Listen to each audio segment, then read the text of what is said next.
we have a few tournament questions for you, Ragna. Because yeah, of course, you are within Barcode. You're a member of that team. Can you tell us how long you have been playing in Barcode?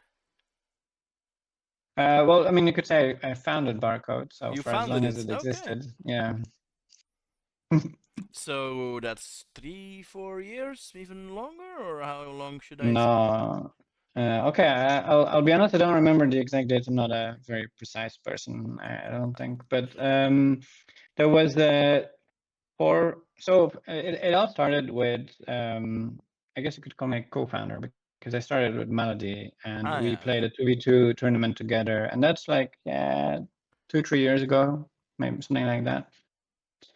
Okay. Time is a bit weird when thinking back like that. Anyway, we played a 2v2 tournament and like we really enjoyed playing together. We really clicked. It went really well, and we wanted to keep playing together. And there was a 4v4 tournament coming up, and we decided to play together. And then we thought of starting Barcode. LSR. I think it was LSR that made the team on where you had to apply for it, which is like Challenger, or what's that was called, and Challenge. he picked the name. Yeah. Challenge, yeah. Weird name. And he picked a name for it, and yeah, and that's how it started. Okay. Who's the smart person that thought up the name? Yeah.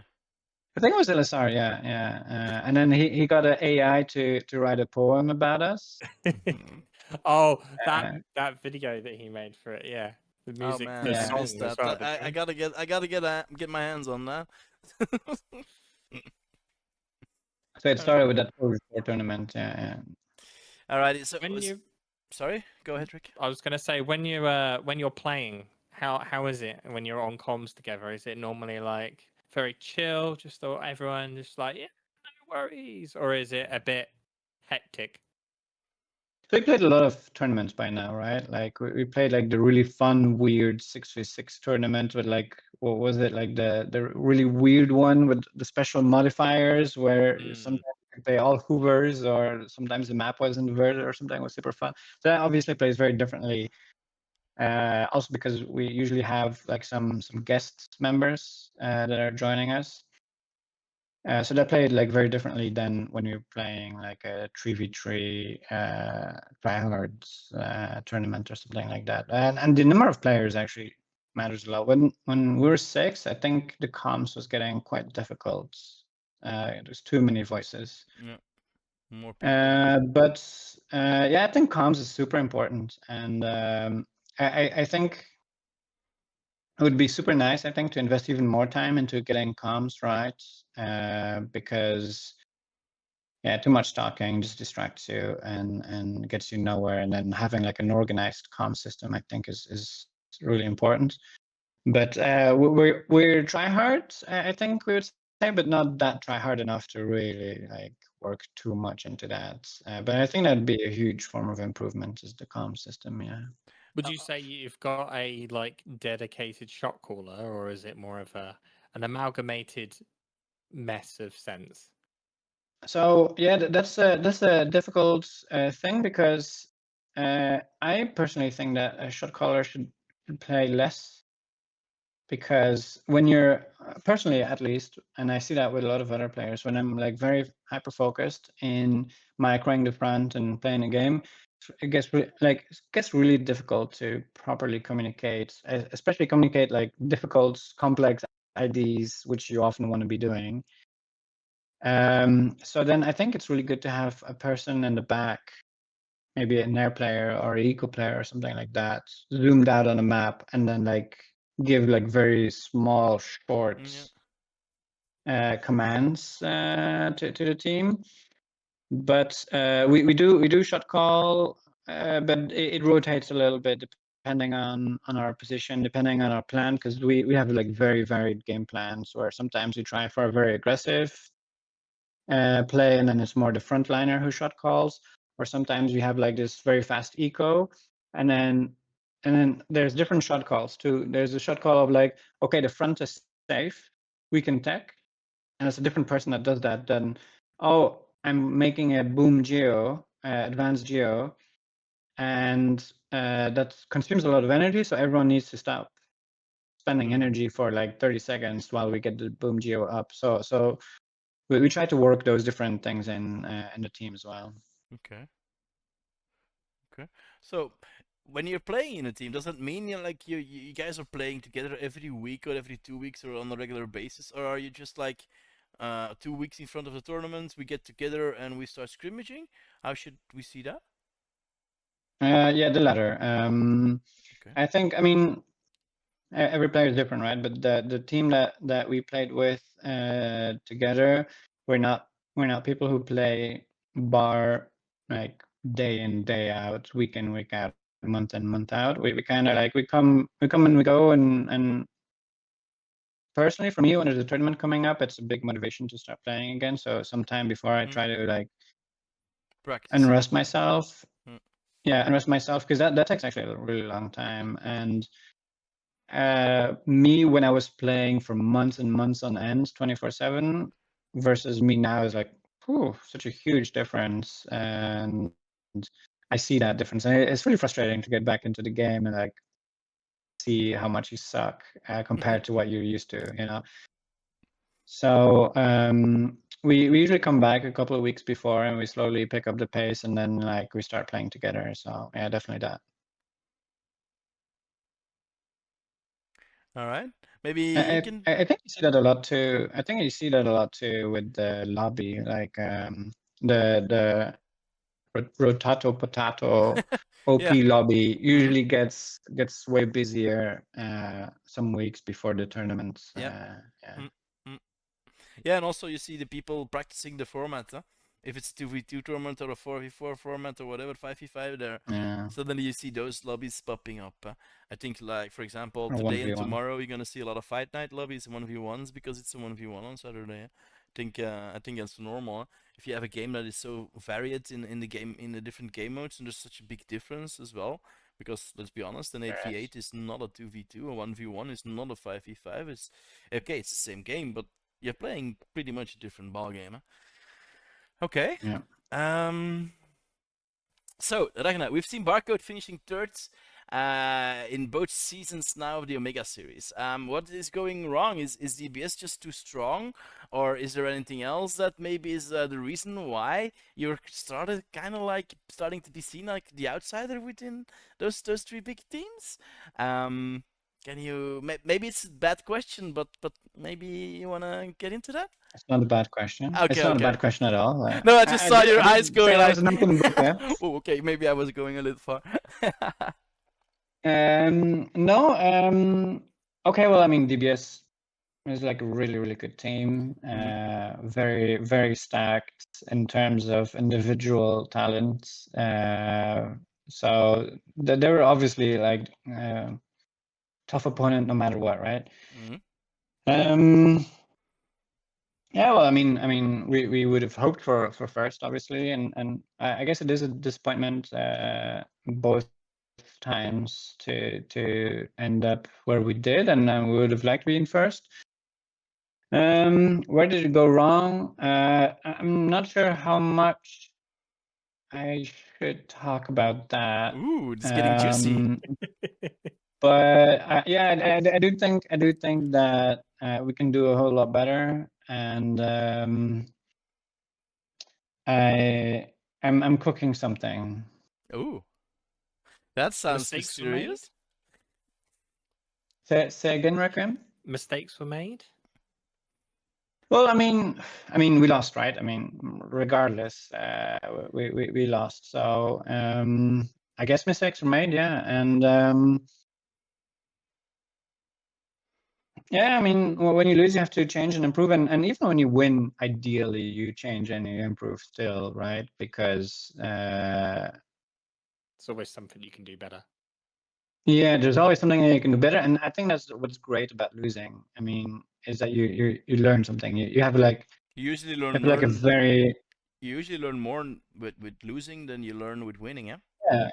Absolutely. I mean, with winning, it's really difficult to figure out like how could we do this better, right? And that's a great thing about losing. And it motivates me massively to do way better, and I think we can do way better, and I'm excited for that actually because I have some ideas, and then if you win, it's kind of difficult to like put in that momentum to do something new and improved and change things, and then I'm looking forward to that.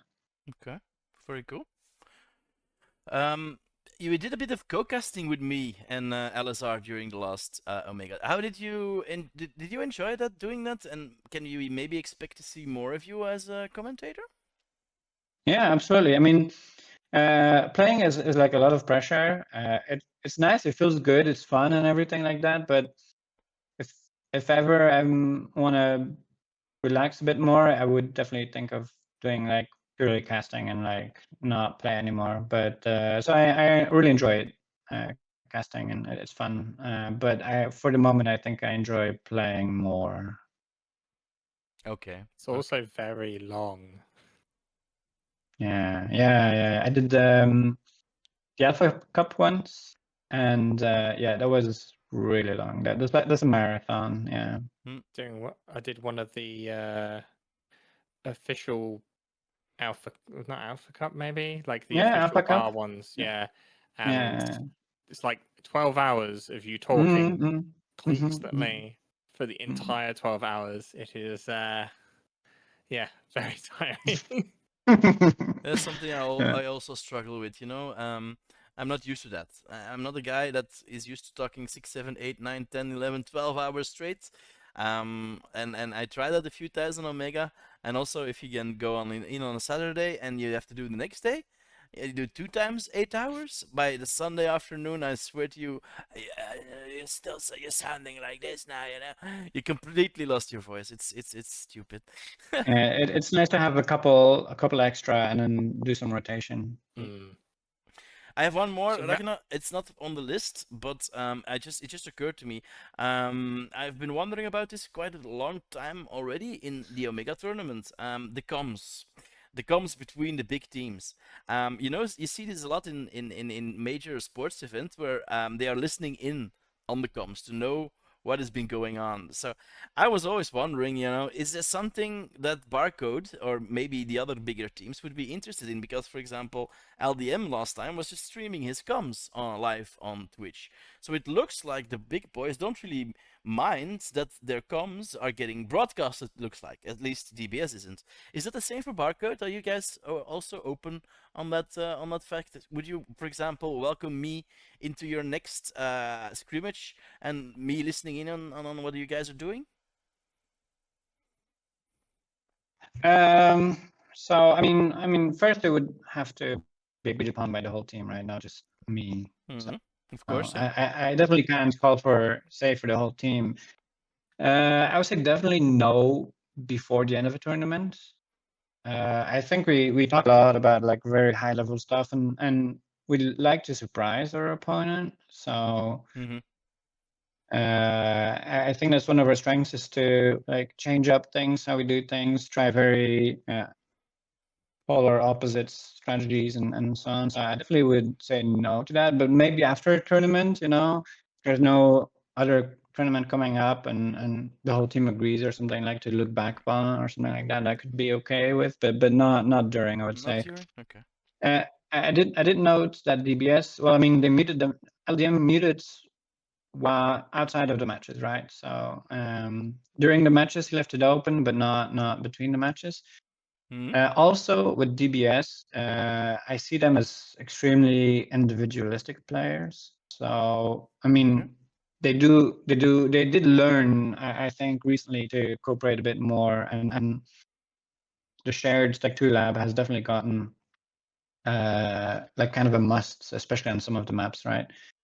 But all in all, I think they're extremely individualistic players that they don't communicate these like high level strategies as much as some other teams would. I think they just like win off of individual talent. I think, yeah. Which can have its own advantages. Well, yeah, I mean it's much simpler and much more straightforward. And if you have like 5 really good players, I mean, and you win, I mean, yeah. Yeah, it's been working for them. We have to take into consideration they won all of the last tournaments. So yeah, it's kind of I do working. have Yeah. a question for you, Ragnar, though. There's another tournament taking place in a few weeks, Nation Wars. You planning on getting involved in that one? I asked if the European Union was seen as a nation. They said no. So I said I would only represent the European Union. So unfortunately not. Ah, Okay, okay. I did hear rumors of another team tournament coming up, like Ooh. sometime after that. So probably that, yes. saving yourself for that. Oh, that Mm. sounds interesting. All right. So that's this section number 2. The questions about the tournament. If maybe Requiem still has one about the tournament, I don't think so. We did miss a few, Oh, okay, okay. Go ahead. which was within Barcode. We know of your lovely self, of course, and the Eco Master, Mr. LSR.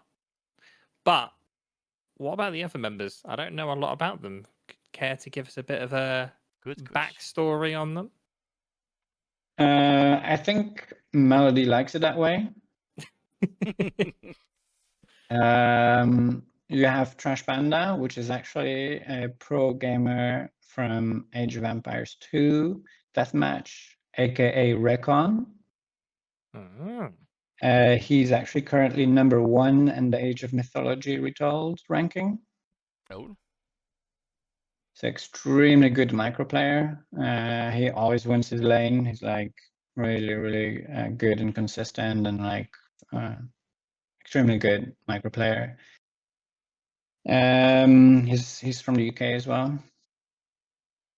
And yeah, we had Skag that was like a guest for this tournament that we invited to try out with us for this tournament. I think he's a friend of LSR, and yeah, he's a very creative player. He likes to do like sudden weird switches into something else, and he's always been really good with that. and a very strong air player, I think, as well. Mhm. Huh. Did we miss Nice. any more? Yeah. Maybe you kind of answered this already, but let's just for the fun of it. Does anybody within Barcode call the actual shots? Or is it more We like did. a team decision when you're like when something happens and you need to react? Or is it like LSR or you or Melody, for example, who just say, okay, now boys, you're doing this. We did cover that. So Hmm? yeah, I mean, there's also that outside of the game, right? Like which maps we pick or which strategy we go with or something like that. I definitely try to keep it as like democratic as possible. And Okay. I think to play really well, you need like a whole lot of trust in your team, and you need to like. I definitely try to pick. Like we try out and everything like that, but eventually I like to play with players that that we can trust, so that you all go together with the plan. And even if it's a bad plan, it's better if everyone goes along with it, rather than like, "Ah, I think it's a bad plan, so I'm not gonna participate," kind Yeah. of thing, you know. So outside of the game, then it's also important for everyone to have some sort of like, you know, share their opinion, so that the bad plans kind of get criticized and improved upon. I think that's also really important. But if eventually, I try to have like the last word of like, okay, no, especially if it's like a time restraint thing, I try to have like last word of like, okay, no, guys, like we have to do this or do that. But that requires a lot of trust, and that's not always easy, and everyone has their own opinion, and every time someone thinks, this is better or that is better, so that's difficult, and then it's a work in progress, and I think it's always something that has to be worked upon, and you have to find the right people, you have to find the right like way to talk to each other and build that trust. And it's really easy when it goes well, and then it's a lot harder when it does not go well. Hmm. So maybe also one remarkable thing about the Omega tournament, in my opinion, was the pro team. For the first time, I think, or one of the first time, they actually finished and had a shot on some money in the tournament. Was this a surprise for you, or did you expect them actually to do so well? Well, I mean, Pro is just really, really good. We're on very good terms with them. Have always been, and we've scrimmed with them a lot as well and everything. And I think they picked up some really, really good players, especially X Factor Life is like a really good player. I actually urged my my team to pick him up for Barcode quite a while ago, and I really liked his play, and I wanted him on our team. I think we ended up with someone else. I don't remember who, but yeah, I mean, You didn't pay him enough money, um, probably. X yeah, Factor's currently #1 in the 1v1 leaderboard as well. Oh, yeah, he's really good, and he's really innovative as well. I remember playing him on Comet Catcher in 1v1. He had really interesting builds, were super interesting.